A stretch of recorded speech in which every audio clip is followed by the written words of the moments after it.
Hello everyone and welcome to the Deep Blue Renegade podcast. My name is Molly, also known as the Deep Blue Renegade, and I'd like to welcome you guys to episode 342. Today is Saturday, November 7th, 2020, and I'm glad you could join me today. It feels a little strange to be so deep into November now, but whatever.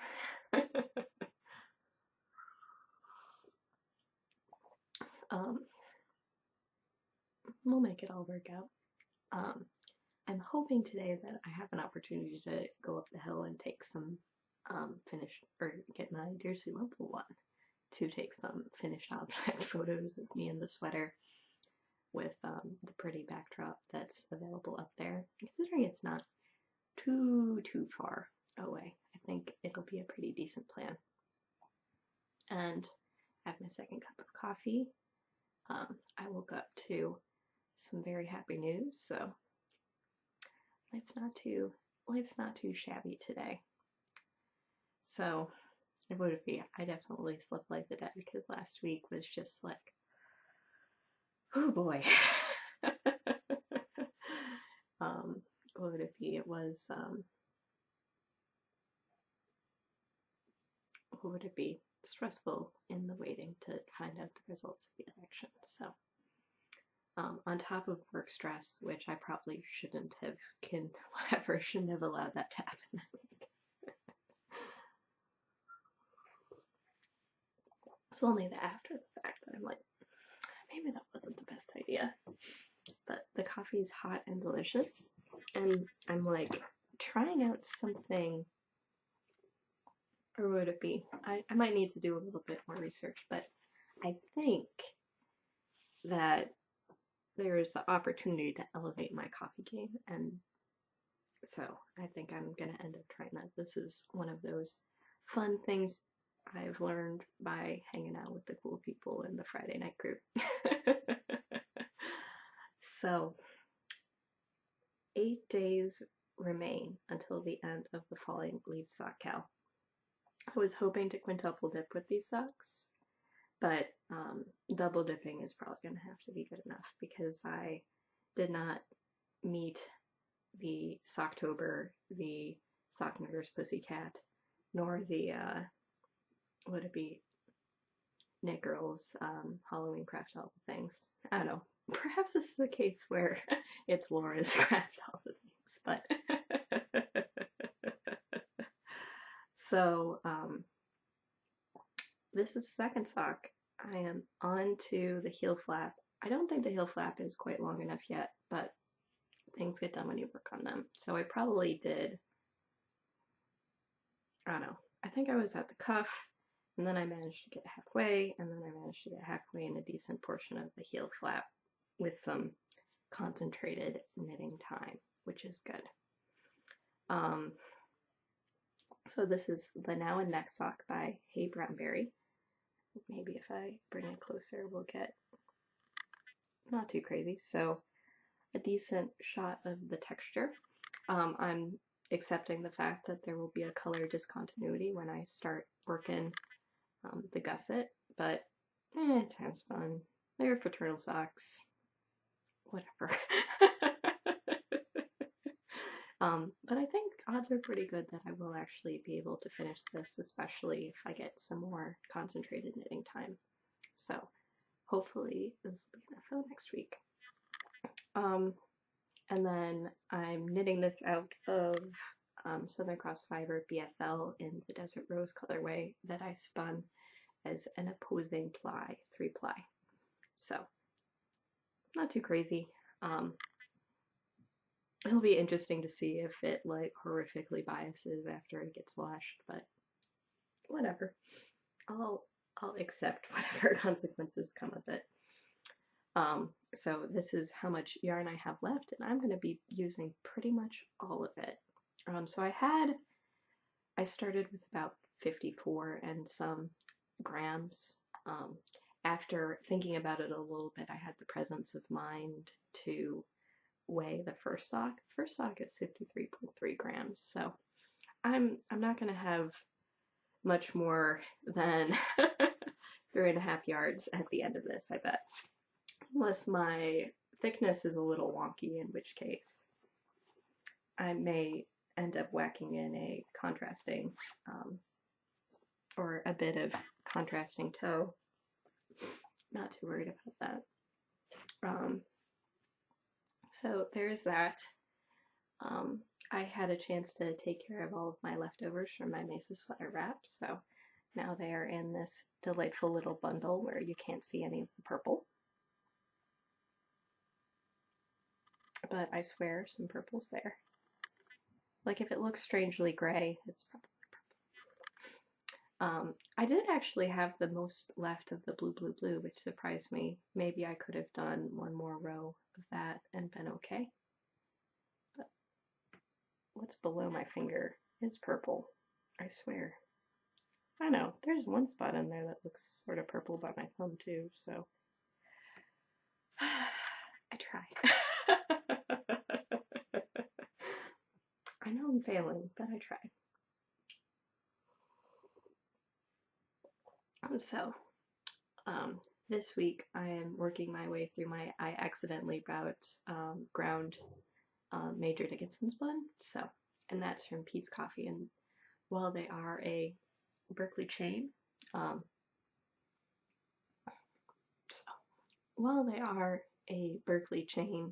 they do have national reach, so you can actually buy their coffee all around the United States, and it's pretty delicious.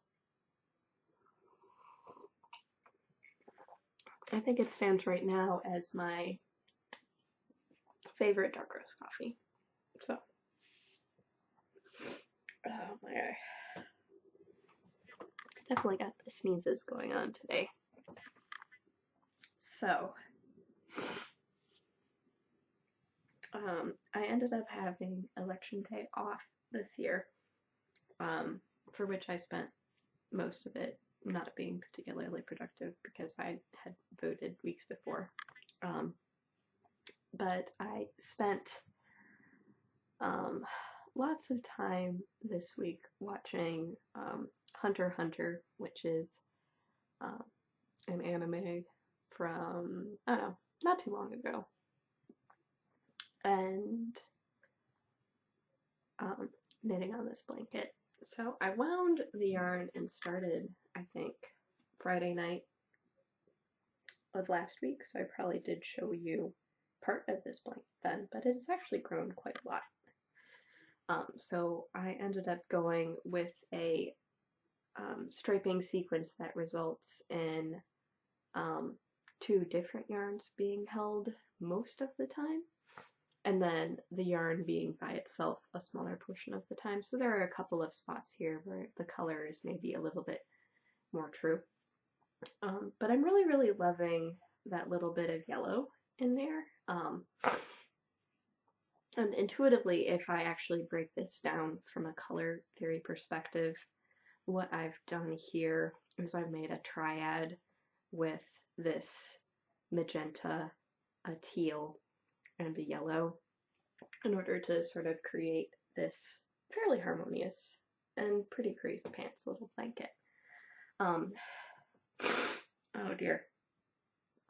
Last I measured, I was at 20 inches, and I'm hoping to get a 30-inch square, and by the power of area, this means that I am 45% done with the blanket now.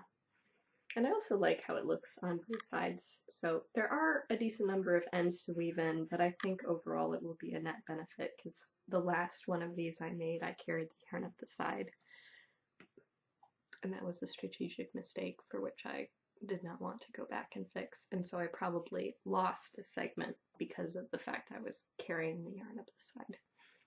So, oh, I have learned from that mistake, and I am trying to do better. I haven't weighed the yarn, but it does seem like I still have pretty sizable amounts of everything, and you can definitely tell now this center guy is much depleted from before, but I'm now working this one. So this is Bull-Mesa Martha in twin. This one is Hoochie Mama in twin, and this one is Guide to the Galaxy. in twin. And so the primary thing I have, and then I'm using my Fat Squirrel SSK 2017 bag, because it's very harmonious looking. The primary thing I need is scissors and a tape measure, though right now I have my current active tape measure in the sock project, because I'm measuring to figure out whether or not I'm there yet. This will be going, or this will end up going a lot more smoothly once I get into the gusset and just whatever, motor right down the foot. But in preparation for the excitement, which means that I will have flushed out projects that I had been working on for a long time, this means I am starting to think about the next thing that I'm going to cast on. So, sorry, this is going to be a sniffly one. So what I have behind me are the top contenders for the Isbray sweater. So Isbray is a very geometric, diamondy sort of color work yoke by Skein-Deer Knits. I bought the pattern like before Stitches West. I did a little bit of light shopping for it, but it turns out that you use so little of the color work color that it was really hard to just, like, I was looking at some woolly wools in order to make it, but it was just really, really hard to justify buying 100 grams for something where you really didn't need much of it at all. So I concluded that I would use some deep stash. So this is yarn from, or whatever, this is handspun yarn from my friend Jyoti that she gave as a gift for a going away present when I moved away from Lafayette. You guys have seen this bag forever. This gift came, or this was the total gift. So this has been hanging out in my stash for quite some time, trying to puzzle over what would be a really great use for it, and I think as the yoke in a handspun sweater, it's going to be really gorgeous. So this was, it's not a lot of yarn. So we're talking 147.5 yards, 1.2 ounces, which maybe this is a little, what would it be? A little proud, but I'm sure I can figure out something else if I run low. And it is Merino, English Angora, and Blue Flash. So I think it's going to be really, really gorgeous. But what I wanted to pair it with is the yarn that you have, which always turns out to be the accidental sweater quantity. Now I have these 4 skeins of wool mice lace behind me because they're very handy for being instant sweater quantities, and there will probably be quite a bit. I don't know, I'll have to decide what way I would want to end up going. It's possible, it might be the case where I end up holding it doubled in order to make it work. I haven't gone that far. So I pulled out these 4. Real life, guys, real life. So what I have here is Stella Polaris, which is my favorite Bomisa Blue.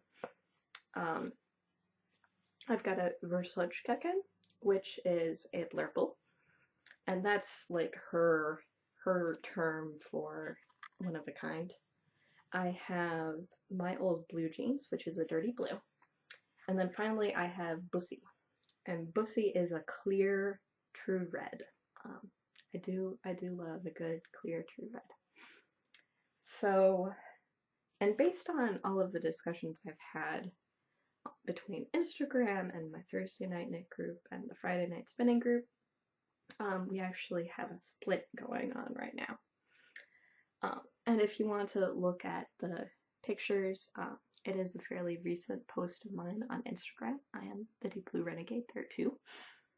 I figure I figure a good portion of you guys know that, but yeah, whatever. So this combination is very America. um, and value-wise, these are actually pretty close to each other. And as we know, well, blue is my favorite color. Red is probably my second favorite color. But no one has voted for this one, so like there is some appeal there, but as you do. No one else, or would it be, no one else has voted for Stella either. Stella has the same problem as Bussy, which is that the value difference between them is pretty low. So I'm guessing this ends up being a no as well. And some Erwodovi, just because it's my favorite doesn't mean it always works. And so the Friday night group was leaning very heavily towards the Versace chicken. So this is a blurple. It's dark enough that it's completely enveloping. It's sometimes really hard to get things properly done there. So it'd be the case where what's happening with this blurple is it's pulling out some of the more purpley tones in the handspun. They couldn't see that. But for the more blue bits of this, it ends up sort of making it glow a little bit, which is cool.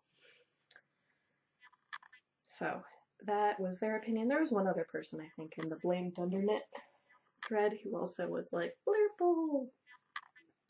But I think what I'm going to end up going with is actually the mild blue jeans, which is why we saved it for last. So, let's see if I can't arrange this in such a way where, there we go. So, what's happening here is that the mild blue jeans has the blue and gray in it already. So it's picking up bits of the blue and gray that are already in the handspun. And then it is complementing pretty nicely the more bluey blue that's in there. And thank goodness I'm finally selecting a knitting project where I can show you guys what it looks like on the screen.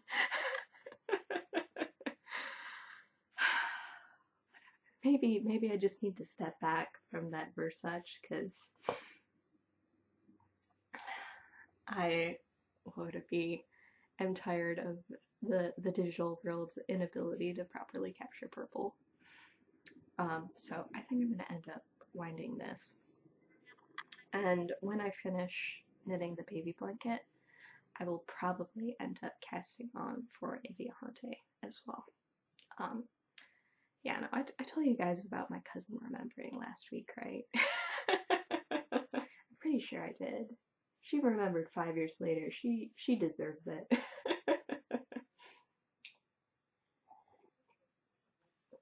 So, but hopefully this, I'm looking forward to this project. It's going to be getting at some deep stash, getting after some handspun, getting after a gift from a beloved friend. I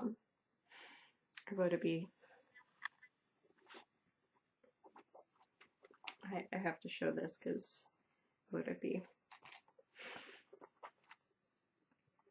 it amuses me greatly. If I could even find it. There we go. It's like that was one of the favors from her wedding way back when. So I think this is going to be a lot of fun. And look at this this Angora fluff is just amazing. So there may be some tension with respect to, or there'll probably be like a little bit of tension with respect to the fact that is very fluffy and thick and thin, but overall I think it's gonna be really nice. I am gonna have to go through and put some more twist in it because it is applied pretty loosely. I think part of that was in order to sort of enhance the fluffiness. Oops. But it shouldn't be too crazy. So looking forward to that, looking forward to having fun with all of that stuff. On the spinning front, I have made a little bit of progress. Definitely the case where spinning time wise, much more 90% knitting, 10% spinning right now, but that's okay. It may end up shifting a little bit more, but the 90% spinning, 10% knitting was definitely unsustainable. So this is what I've got going now. I'm still working on the Three Waters Farm background blue, and you can just see sort of that gorgeous subtle tonality going on here. This is exactly what I wanted for this project, so I'm going to have some color variation from the fact that I spun the first 3 ounces from the braid, but then the other 2 plies are going to be very subtle with it and sort of tone it all down into something very beautiful. So very excited about that. And just to sort of, because this was out of reach last week, what I ended up doing was I started ripping these bats a little bit so that I can just hop up, pull off 2 lengths of it, and then spin away. It's like you can't see anything but fluff. So that is that. So I'm almost ready to pull off 2 more links of this guy. I can probably leave that there for a little while, so yeah. So I'm not super duper far in the project, so I have, out of this bobbin, I have a quarter. Yeah, I've done a quarter, so I have 3 quarters left to go. So I have about an ounce on the bobbin. Yes, true.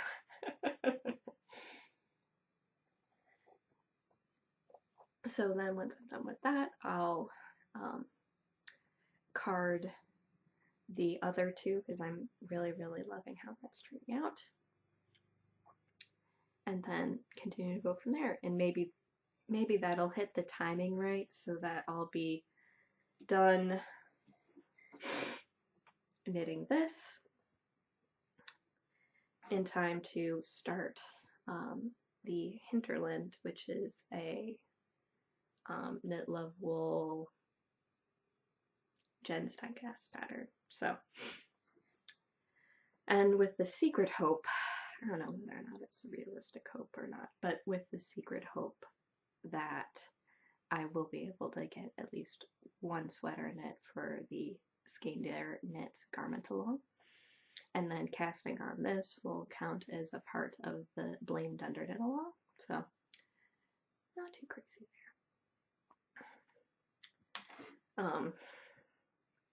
Yeah, not too crazy there. So, yeah, shouldn't be too crazy. What would it be? The excitement this weekend will be figuring out how to properly cook a duck. It involves piercing the skin.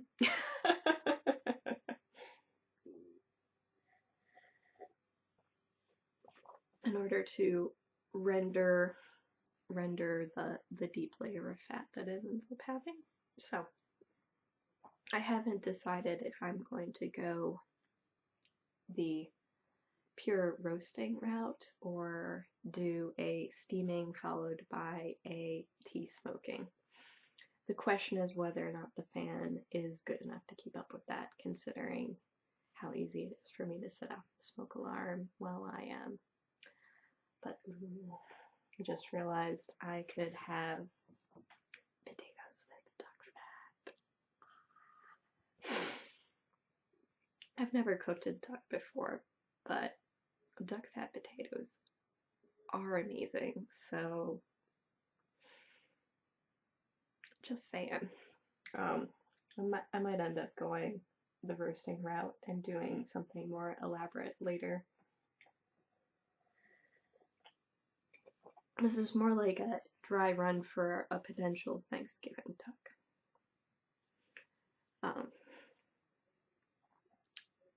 What is it? Yeah. Though I guess it's probably fine.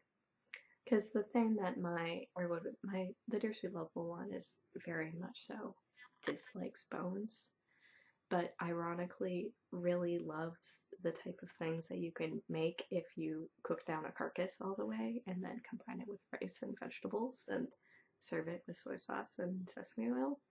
That's like some of his comfort food. So he's normally this is something that his grandmother would make with a turkey carcass, and because he's very industrious, um, he managed one year, I think, to collect 4 different turkey carcasses from people because we would normally go to his aunts and uncle's house for Thanksgiving. This year, they canceled and we weren't gonna go. But the same principle applies for a chicken carcass or a duck carcass or the turkey, which is what we would normally do. So that will probably be the secondary thing that I make with it. And if it goes really well, then I'll buy it again. Or what would it be? Buy it again and do it for Thanksgiving. I'm just very excited about the prospect of duck fat potatoes right now, though. So I think it's gonna make both of us happy. I definitely surprised that poor guy who was delivering it. Because I had this work deadline, I actually set my alarm instead of depending on my husband to set the alarm. And he was very surprised to see me at the door because I heard a noise. I'm like, I need to pick up my duck. And it turned out he was delivering the duck right then. So. Oh, I definitely need to do it today. So, as we approach the golden hour of most optimal photographing, which will be pretty soon, I probably do need to do that today. Just get it over with. And very likely the photos will appear on Instagram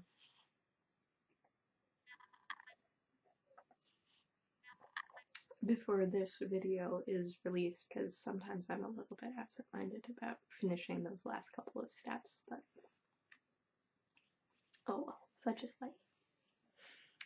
So I'm sure it'll all work out. Other things I wanted to share with you guys. I think we're pretty well covered right now. So obviously I am dreaming of the next knit-alongs to join in.